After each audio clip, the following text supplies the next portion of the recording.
السلام علیکم ورحمۃ اللہ وبرکاتہ۔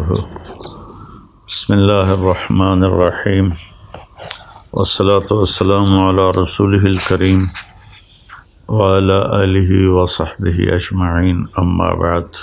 آج رات 17 رمضان المبارک، یعنی کل کا روزہ 17 کا ہے، اور 17 رمضان کو اسلامی تاریخ میں ایک واقعہ پیش آیا ہے۔ ایک جنگ ہوئی جس کو غزوہ بدر کہتے ہیں۔ یہ ایک ایسا فیصلہ کن معرکہ تھا جس نے لیحق الحق ویبطل الباطل، اس کو زندہ کر کے دکھا دیا۔ مجھے خیال آ رہا تھا جیسے کہ میں نے کہیں پڑھا نہیں، ذہن اس طرح ہو گیا کہ جیسے بدر 14ویں کے چاند کو کہتے ہیں، تو بدر اس بستی کا نام تھا جس میں جنگ ہوئی، اس لیے یہ نام غزوہ بدر ہو گیا۔ 14ویں کا چاند جو ہوتا ہے نا، وہ رات کی تاریکی کو تقریباً ختم کر دیتا ہے اور اجالا کر دیتا ہے۔ اسی طرح اس معرکہ نے 14ویں رات کے چاند کی طرح چمک کر ابھر کر اور ساری دنیا کو دکھا دیا کہ حق پر کون ہے اور باطل پر کون ہے۔ جب ہمارے نبی نکلے تھے بدر کی جنگ کے لیے، تو جبریل اسی وقت آ کر آپ کو بتا دیتے کہ آگے قافلہ نہیں ہے، لشکر ہے، تو آپ پوری تیاری کر کے نکلتے۔ واقعہ کا پس منظر یہ ہے کہ مکے والوں نے اپنے سارے زیورات اور پیسہ اکٹھا کر کے دیا ابو سفیان کو کہ جاؤ اور شام سے ہتھیار خرید کر لاؤ، ہم ان کا مقابلہ کریں گے بعد میں۔ جب یہ شام جا رہے تھے تو اس وقت آپ کو اطلاع ملی، آپ نے خود تو نہیں گئے، دوسرے صحابہ کو بھیجا پیچھے، جس کو بدر صغرا کہتے ہیں، تو وہ ابو سفیان نکل گیا۔ جب وہ واپس آ رہا تھا تو آپ کو بر وقت اطلاع ملی، تو آپ نے پھر پتہ کرایا کہ بھئی یہ قافلہ کہاں ہے، کدھر ہے۔ آپ نے طلحہ بن عبید اللہ اور سعید بن زید رضی اللہ تعالیٰ عنہما، ان دونوں کو بھیجا کہ جا کے پتہ کرو۔ وہ ایک راستے میں پہنچے اور وہاں سے ان کو اطلاع ملی کہ وہ قافلہ گزر گیا ہے اور صرف اس کے ساتھ 40 آدمی ہیں۔ 40 آدمیوں کا سن کر آپ نے اس کو ہلکا لیا، بھائی کوئی نہیں، جتنے مسجد میں بیٹھے ہو چلو اور جا کر ان پر دعویٰ بول دیں۔ تو اس وقت میں یہ کہہ رہا تھا کہ اللہ نے اطلاع نہیں کی کہ میرے محبوب 40 نہیں ہیں، جنگ ہوگی، بڑی تیاری کر کے نکلیں۔ صرف کئی اتنی اس کی وجوہات ہیں۔ ایک وجہ جو بڑی سمجھ میں آتی ہے کہ اللہ یہ بتانا چاہتے تھے کہ تمہاری فتح اسلحہ کی برتری کی وجہ سے نہیں ہے، تعداد کی وجہ سے نہیں ہے، بلکہ اللہ کی خاص مدد سے اللہ تعالیٰ تمہارے ساتھ ہے اور تمہاری برتری اور کامیابی ہے۔ اس لیے وہ بالکل بے خبر ہو کر نکلے۔ جب وہ ابو سفیان کو پتہ تھا کہ میرا پیچھا ہوگا، تو اس نے ایک جگہ دیکھی، اونٹ کی لد دیکھی، تو اس نے اس کو توڑا، تو اس میں مدینے کی گٹھلیاں، اس معاملے میں اتنے سمجھدار تھے، اس نے کہا اس میں تو مدینے کی کھجور کی گٹھلیاں ہیں۔ اس نے اسی وقت زمزم بن عمرو غفاری کو پیسے دے کر بھیجا کہ جاؤ مکے میں اطلاع کرو کہ مدینے والوں نے حملہ کر دیا ہے۔ تو زمزم بن عمرو غفاری جب مکے میں داخل ہوا تو اس نے کرتا اتار دیا۔ یہ بری خبر دینے کی علامت ہوتی تھی۔ اپنے اونٹ کی ناک کو چپٹا کر دیا، پالان الٹا کر دیا، اور کہا کہ قریش اپنے قبیلے کی خبر لو، محمد صلی اللہ علیہ وسلم اور اس کے ساتھی لوٹنے کے لیے آ رہے ہیں۔ اچھا، ادھر تو پوری تیاری ہوئی اور 1300 کا لشکر مکے سے تیار ہو کر مدینے کی طرف بڑھا، اور ادھر آپ صرف 313 کو لے کر نکلے، اور پورے لشکر میں 2 گھوڑے تھے، ایک حضرت زبیر کے پاس، ایک حضرت مقداد کے پاس، اور 60 اونٹنیاں تھیں جس پر وہ باری باری 313 سوار ہو کے چل رہے تھے۔ اللہ کے نبی بھی اپنی باری پر، آپ کی اس میں تھے، آپ کے ساتھ حضرت علی رضی اللہ تعالیٰ عنہ تھے، اور ایک ابو لبابہ رضی اللہ تعالیٰ عنہ تھے۔ پھر آپ نے ان کو واپس بھیج دیا اور مدینے کا گورنر بنا کے، قائم مقام نائب بنا کے مدینے کے خبر گیری کے لیے واپس بھیج دیا۔ جب یہ قافلہ بدر پہنچا اس کے قریب، تو آپ کو پتہ چلا اور صحابہ کو پتہ چلا کہ مقابلہ تو پورے بڑے لشکر کے ساتھ ہے۔ ادھر ابو سفیان نے پیغام بھیج دیا کہ میں مدینے والوں کی پہنچ سے باہر ہو گیا ہوں، اب بے شک تم واپس چلے جاؤ، اب لڑائی مت کرو۔ تو اس خبر کو سن کر ابو جہل نے کہا کہ ہم اس وقت تک پیچھے نہیں ہٹیں گے جب تک بدر میں جا کر اونٹ ذبح نہ کریں، شرابیں نہ پئیں، اور ہم اپنی کنیزوں کو نچائیں اور ان کا گانا سنیں، اس کے بعد ہم واپس جائیں گے۔ لیکن اس لشکر میں اخنس بن شریک ایک شخص تھے، بعد میں مسلمان ہوئے یا نہیں ہوئے کوئی پکا معلوم نہیں۔ تو انہوں نے کہا بھائی جب مقصد ہی پورا ہو گیا، قافلہ واپس چلا گیا، اب کس بات کا لڑنا؟ ابو جہل اڑا ہوا تھا، نہیں ہم بدر تک ضرور جائیں گے۔ تو اپنے 300 ساتھیوں کو لے کر واپس ہو گیا، بنو زہرہ کے۔ تو بعد میں وہ بڑی خوشی مناتے تھے کہ شکر ہے کہ ہم واپس آ گئے، ورنہ بہت بری شکست ہوئی تھی۔ تو اس طرح یہ مکے والوں کا جو قافلہ تھا، جو لشکر، یہ 1000 رہ گئے۔ اس میں 300 گھوڑ سوار تھے، اور باقی جو 700 تھے وہ سب مسلح تھے، تمام ہتھیاروں کے ساتھ، اونٹنیاں تھیں، اور 2 گھوڑ سوار، 300 گھوڑ سوار۔ اس سے آپ اندازہ لگا سکتے ہیں دونوں لشکروں کی توازن کا، کہ ایک لشکر کیسا تھا، دوسرا کیسا تھا۔ جب آپ بدر سے تھوڑا پہلے پڑاؤ ڈالے ہوئے تھے تو آپ نے فرمایا بھی اب بتاؤ، آپ نے مجلس قائم کی، کیا کرنا ہے؟ لڑیں، واپس جائیں، تیاری کر کے آئیں، یا یہیں سے آگے بڑھ کے حملہ کر دیں؟ تو بعض صحابہ نے کہا یا رسول اللہ ہماری تیاری نہیں، ہماری تیاری مکمل نہیں۔ کما اخرجک من بیتک بالحق وان فریقا من المؤمنین لکارہون، اس آیت میں صرف اشارہ ہے۔ تو میرے خیال میں ہم واپس جائیں اور تیاری کر کے آئیں۔ تو ابو بکر صدیق رضی اللہ عنہ کھڑے ہو کر عرض کی یا رسول اللہ ہم آپ کے شانہ بشانہ ہیں، لڑائیں گے تو لڑیں گے، ہٹائیں گے تو ہٹ جائیں گے۔ عمر رضی اللہ تعالیٰ عنہ نے بھی کھڑے ہو کر یہ بات عرض کی کہ یا رسول اللہ ہم آپ کے ساتھ ہیں۔ تو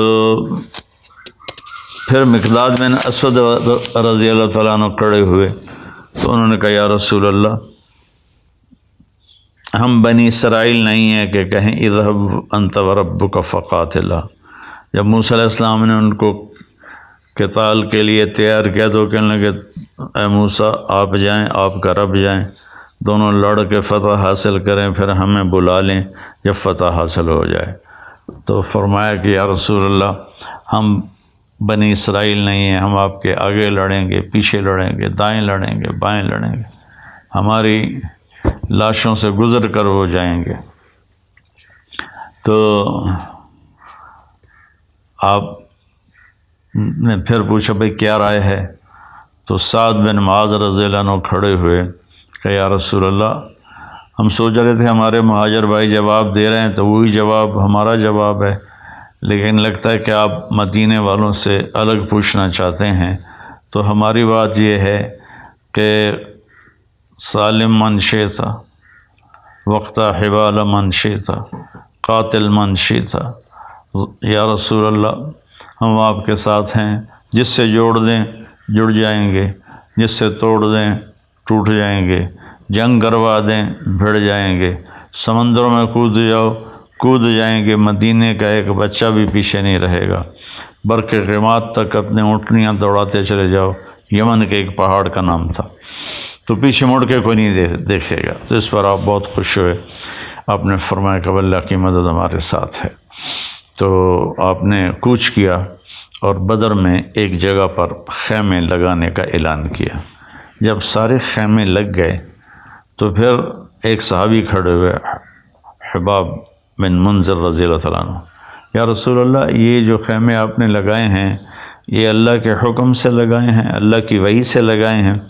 آپ نے فرمایا نہیں، یہ میری اپنی ذاتی رائے تھی۔ تو حباب بن منذر کہنے گے یا رسول اللہ، یہاں خیمے لگانا ٹھیک نہیں ہے، وہ فلاں جگہ ہم پانی کے قریب ہو جائیں گے، ہم اونچائی پر ہوں گے، دشمن نچائی پر ہوگا، تو ہم ان پر قابو پا سکتے ہیں۔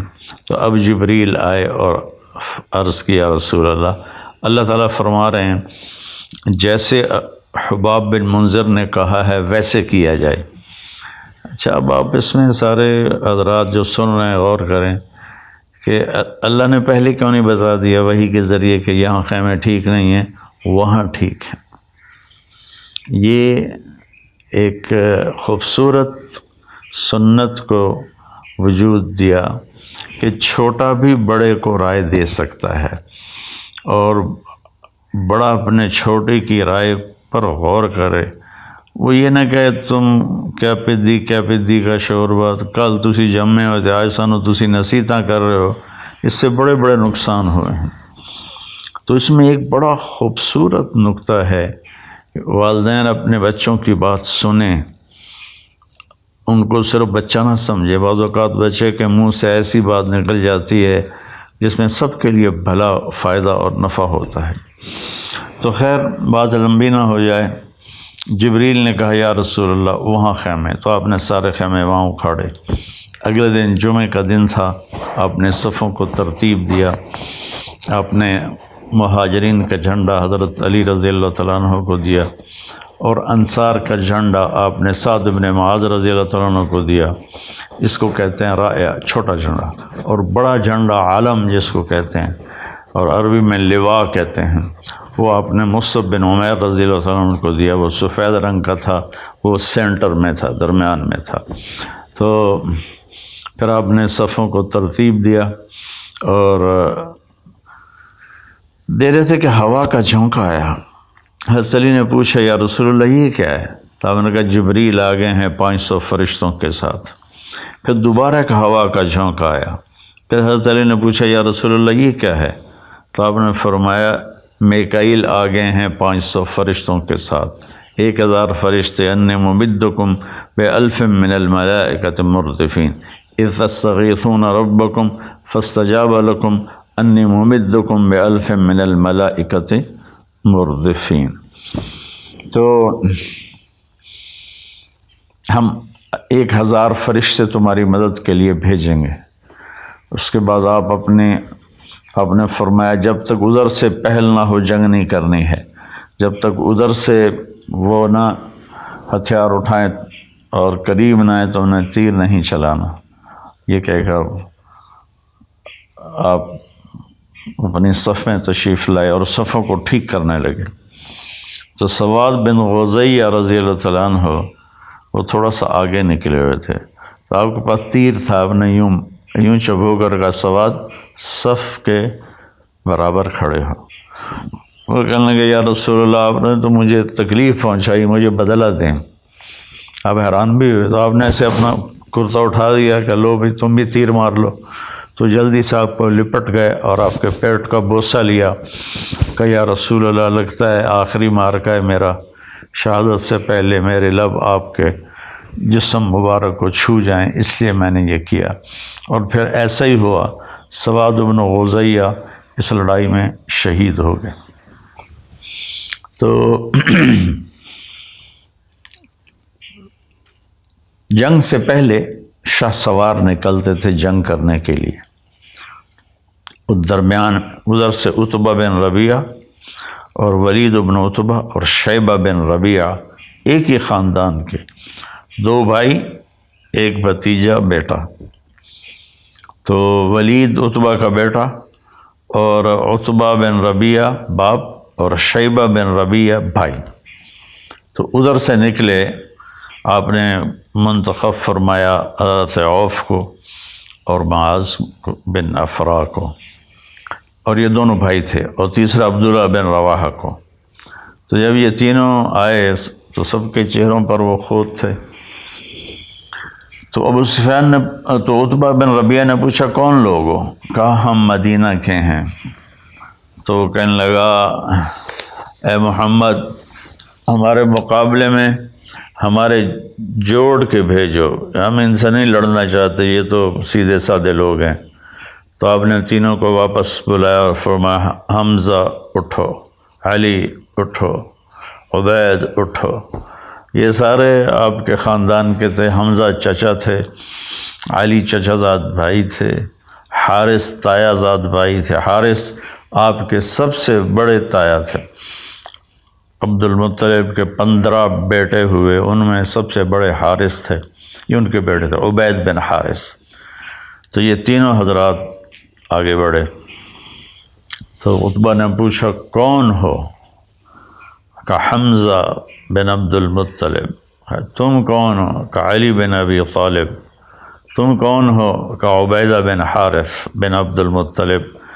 تو کہنے لگا اب ٹکر کا مقابلہ ہے، اب جوڑ صحیح پڑے گا۔ تو یہ تینوں ایک طرف کے دوسری طرف کے شاہ سوار آپس میں بھیڑے، تو حضرت حمزہ رضی اللہ تعالیٰ نے عتبہ کو قتل کر دیا، اور حضرت علی رضی اللہ تعالیٰ عنہ نے ولید کو قتل کر دیا، اور حضرت عبیدہ رضی اللہ تعالیٰ عنہ اور شیبہ کی لڑائی ہوئی، جس میں ان کا پاؤں کٹ گیا حضرت عبید کا، اور وہ گر پڑے۔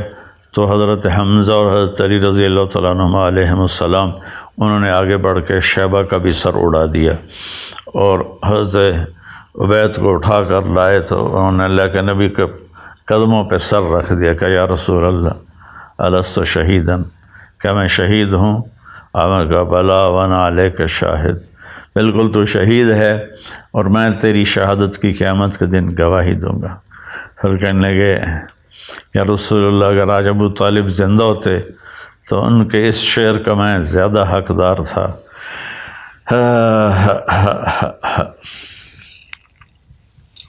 وَنُسَلِّمُهُ حَتَّى نُصْرَ حَوْلَهُ وَنَذْهَلَ عَنَا أَبْنَائِنَا وَالْحَلَائِلِ، ایک 90 اشعار کا قصیدہ ہے، تو اس میں ایک شعر ہے کہ رب کعبہ کی قسم، ہم محمد کے تمہیں قریب بھی نہیں آنے دیں گے جب تک ہماری لاشوں کے ڈھیر نہ لگ جائیں۔ تو آپ نے کہا تم ٹھیک کہتے ہو۔ میں ایک دفعہ گیا تھا تو ایک دیہاتی عرب سے سلام دعا ہو گئی، تو میں نے کہا میں حضرت عبید کی قبر دیکھنا چاہتا ہوں۔ تو انہوں نے کہا مجھے پتہ ہے، میں آپ کو لے چلتا ہوں۔ تو مدینے کے راستے میں تھے، تو سڑک سے نیچے اترے، کوئی راستہ نہیں تھا، کھائیاں کھڈے۔ ایک دوست کی جیپ لی ہوئی تھی، اس پہ سوار تھے ہم، امریکن جیپ تھی وہ بڑی جاندار۔ ان کھڈے کھائی پتھروں کے ساتھ سے نکلتے آگے ویرانے میں ایک قبرستان تھا، وہ اس علاقے کا تھا، تو وہ ہمیں لے کر گیا، ایک قبر کے اوپر کھڑا کیا کہ یہ ہے حضرت عبید کی قبر۔ تو وہاں جنگ بدر کو یاد کر کے ایسے ہی آنسو بہتے رہے، اور اللہ کے نبی، ایک اور واقعہ یاد آ گیا، آپ تشریف لے جا رہے تھے مکہ سے مدینہ یا مدینہ سے مکہ، تو ایک دم جنت کی خوشبو آئی۔ صحابہ نے کہا یا رسول اللہ، یہ اس کانٹے دار وادی میں یہ خوشبو کیسی ہے؟ صحابہ نے کہا تمہیں پتہ نہیں یہاں عبید کی قبر ہے، یہ خوشبو اس کی قبر سے آ رہی ہے۔ تو جب یہ بڑے سردار قتل ہو گئے تو پھر قریش نے حملہ کر دیا، اور یہ ادھر اللہ کے نبی رو رو کے برا حال، ان تہلک عدل العصابۃ فلن تعبد۔ یہ صرف 313 آدمی ایسے انٹائٹل ہیں کہ ان پر دین کا، اسلام کا دار و مدار اللہ نے قائم کروایا اپنے نبی کی زبان سے کہ میرے رب اگر یہ تو نے ہلاک کر دیا پھر تیرا نام لینے والا کوئی نہیں رہے گا۔ اس لیے اللہ کے نبی نے فرمایا لعل اللہ اطلع علی اہل بدر فقال لهم افعلوا ما شئتم فانی قد غفرت لهم، کہ اللہ تعالیٰ نے اہل بدر کو دیکھا اور پھر فرمایا اپنے نبی کو کہ ان سے کہہ دو کہ جاؤ جو مرضی کرو، میں نے تمہیں معاف کر دیا، تمہاری بخشش کر دی۔ ایک دفعہ حضرت جبریل نے پوچھا یا رسول اللہ آپ کے صحابہ میں سب سے بہترین لوگ کون ہیں؟ آپ نے کہا جنہوں نے بدر میں شرکت کی۔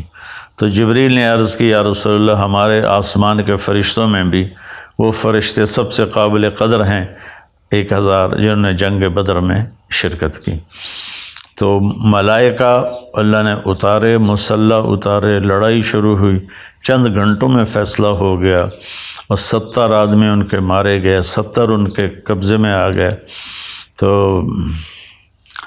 ایک چھوٹے سے قد کے صحابی حضرت عباس کو پکڑ کے لا رہے تھے، آپ کے چچا، تو ان کا قد اتنا لمبا تھا جب گھوڑے پر بیٹھتے تو پاؤں زمین پہ لگ جاتے تھے، تو پھر وہ اونٹ پر سواری کیا کرتے تھے۔ تو ایک چھوٹے سے صحابی انصاری، ان کی ایسے باہوں میں رسیاں ڈلی ہوئی تھیں، ان کو کھینچ کے لا رہے تھے۔ تو حضرت عباس اپنی شرمندگی مٹانے کے لیے کہنے لگے اے بھتیجے اس نے نہیں مجھے باندھا، تو کوئی اور تھا جو زمین آسمان کے درمیان قائم تھا جس نے میرے ہاتھ باندھ دیے۔ تو وہ صحابی رضی اللہ تعالیٰ عنہ فرمانے لگے کہ نہیں یا رسول اللہ میں نے باندھا ہے، میں نے باندھا۔ میں کہا اس کو تو فقط ایدک اللہ بملک کریم، چپ ہو جا، اللہ نے تیری مدد کی ہے ایک فرشتے کے ذریعہ سے۔ تو اس کے بعد قریش مکہ تو پیچھے بھاگے اور آپ نے تعاقب کرنے سے منع فرما دیا تعداد کے تھوڑے ہونے کی وجہ سے۔ اب وہ اپنا جو ساز و سامان تھا مجھے یاد آیا، اس میں 50,000 دینار سونا کے عوض میں جنگ کا سامان خریدا گیا تھا۔ 50,000 دینار آج کے دور کے 262 کلو بنتا ہے، 262 کلو سونا، اور دینار تقریباً 20,000 کا ہے، اب تو اس بھی زیادہ ہے۔ تو وہ صرف سونا جو تھا وہ 1 ارب روپے کی مالیت کا تھا آج کے دور میں۔ 1 ارب روپے کی، میں نے کیلکولیٹر میں دیکھا وہ ضرب کر کے، تو 1 ارب روپے کا وہ لے کر جا رہے تھے ساز و سامان مسلمانوں سے لڑنے کے لیے، وہ بچ کے نکل گئے۔ تو وہ تو واپس آپ تشریف فرما ہوئے اور بدر کے قیدی تھے، تو آپ نے ان کے بارے میں مشورہ کیا کہ ان کے ساتھ کیا کیا جائے۔ تو چند ایک کو تو آپ نے قتل کروا دیا، عقبہ بن ابی معیط کو آپ نے حکم دیا اس کا سر اڑا دو، اس کو قتل کر دو، اور ایک آدھ کسی اور کے بارے میں فرمایا۔ باقی آپ نے پوچھا کیا کریں، تو عمر رضی اللہ تعالیٰ عنہ نے فرمایا کہ یا رسول اللہ ہر رشتہ دار اٹھے اور اپنے رشتہ دار کا سر اڑا دے۔ اور عبداللہ بن رواحہ نے فرمایا یا رسول اللہ آگ جلا کے ان کو اس میں زندہ جلا دیا جائے۔ ابو بکر رضی اللہ عنہ نے فرمایا یا رسول اللہ میرا خیال ہے فدیہ لے کر چھوڑ دیا جائے۔ تو آپ نے ابو بکر کی رائے کو پسند کیا اور ان سب کو اپنے ساتھ لے کے مدینہ آ گئے اور ان کا فدیہ مقرر کر دیا۔ تو اس پر حدیث یاد آ رہی ہے کہ جب چل رہے تو اللہ کے نبی رو رہے تھے، تو عمر رضی اللہ عنہ نے پوچھا یا رسول اللہ کیا ہوا؟ کہ اللہ کا عذاب اس کیکر کے قریب آ گیا تھا، اگر اللہ کی رحمت نہ ہوتی تو ہم سب ہلاک ہو جاتے۔ اللہ کو پسند نہیں آیا ہمیں ان کا فدیہ لے کے چھوڑنا، عمر کی رائے پسند تھی کہ ہر رشتہ دار اپنے رشتہ دار کو قتل کرے، لیکن میرے نبی نے چونکہ فیصلہ کیا ہے تو اللہ تعالیٰ نے فرمایا ہم نے اپنے عذاب کو واپس لے لیا۔ تو جنگ بدر میں جو شہداء 14 صحابہ شہید ہوئے اور 70 قریش کے لشکر کے شہید ہوئے، 70 قید ہوئے، اور اللہ تعالیٰ نے کھلی آنکھوں سے دکھایا کہ بغیر ہتھیاروں کے اللہ تعالیٰ نے فتح نصیب فرمائے۔ 2 گھوڑے 300 گھوڑے کوئی مقابلہ ہے، 8 تلواریں اور ادھر 700 تلواریں تھیں، کوئی مقابلہ ہے، 8 اور 700 کوئی مقابلہ ہے، باقی سوٹے نیزے پکڑ کے جنگ کی اور اللہ تعالیٰ نے اپنے فضل و کرم سے فتح نصیب فرمائی۔ اور اللہ تبارک و تعالیٰ نے اس کو بدر کے معنی میں زندہ کر کے دکھایا کہ بدر کی جنگ نے کس طرح اندھیروں کو اجالے میں تبدیل کر دیا۔ آپ نے پھر لوگ آتے تھے اور فدیہ دے کے اپنے قیدیوں کو لے جاتے تھے۔ تو عمیر بن وہب جمحی یہ ایک بعد میں صحابی بنے، یہ اور صفوان بن امیہ مکے میں بیٹھے تھے۔ تو عمیر کہنے لگے سرداروں کے قتل کے بعد تو زندگی کوئی نہیں رہی۔ تو صفوان کہنے لگے اگر میرے اوپر قرضہ نہ ہو، صفوان کہنے لگے واقعی یار زندگی کا کوئی جوش ہی نہیں رہا۔ تو عمیر کہنے لگے اگر میرے اوپر قرضہ نہ ہوتا اور میرے بچے چھوٹے نہ ہوتے تو میں جا کے محمد کو قتل کر دیتا۔ تو صفوان نے کہا تیرا قرضہ میرے ذمہ، تیرے بچوں کا خرچہ جب تک وہ بڑے نہیں ہوتے میرے ذمہ، تو یہ کام کرو۔ انہوں نے کہا بالکل ٹھیک۔ تو اس نے اپنی تلوار لی اور اونٹنی پر مدینے کو چل پڑا۔ اور مسجد نبوی کے دروازے پر اس نے اونٹنی کو بٹھایا اور نیچے اترا تو حضرت عمر نے دیکھ کر کہنے لگا وہ مکے کا شیطان آ گیا، یہ ضرور کوئی بدنیتی لے کر آیا ہے۔ تو انہوں نے اس کو پکڑ لیا اور آپ کے سامنے پیش کیا، یا رسول اللہ مجھے نہیں لگتا یہ کسی خیر کے ارادے سے آیا۔ تو ہم نے کہا عمیر کس لیے آئے ہو؟ کہا جی میرا بھائی جو گرفتار ہے اس کا فدیہ دینے آیا ہوں۔ آپ نے کہا تلوار کیوں لائے ہو؟ تو وہ کہنے لگا تلواروں نے بدر میں کیا کام دیا تھا جو آج کام دیں گی؟ آپ نے کہا وہ حرم شریف میں تیری اور صفوان کے آپس میں کیا بات ہوئی تھی؟ تم نے کہا تھا میرے بچے چھوٹے نہ ہوتے، قرضہ نہ ہوتا تو محمد کا سر اڑا دیتا۔ اس نے آپ کے پاؤں پکڑ لے کہ اشہد ان لا الہ الا اللہ و اشہد انک رسول اللہ، یا رسول اللہ میں گواہی دیتا ہوں آپ سچے رسول ہیں۔ کیونکہ اس بات کا تو مکے والوں کو ہی نہیں پتہ، صرف میں اور صفوان تھے۔ ادھر صفوان روزانہ کہتا ان قریب اچھی خبر سنو گے، ان قریب خوشخبری آنے والی۔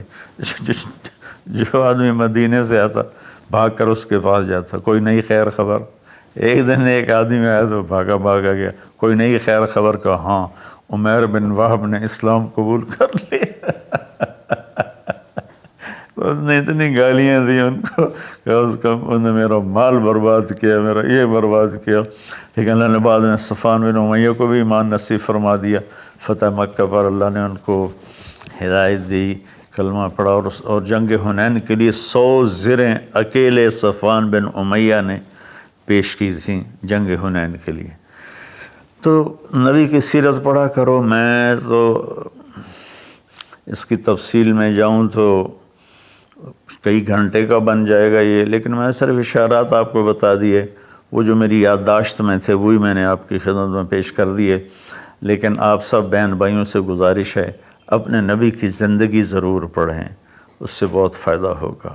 اللہ تعالی ہم کو آپ کو عمل کی توفیق نصیب فرمائے۔ السلام علیکم۔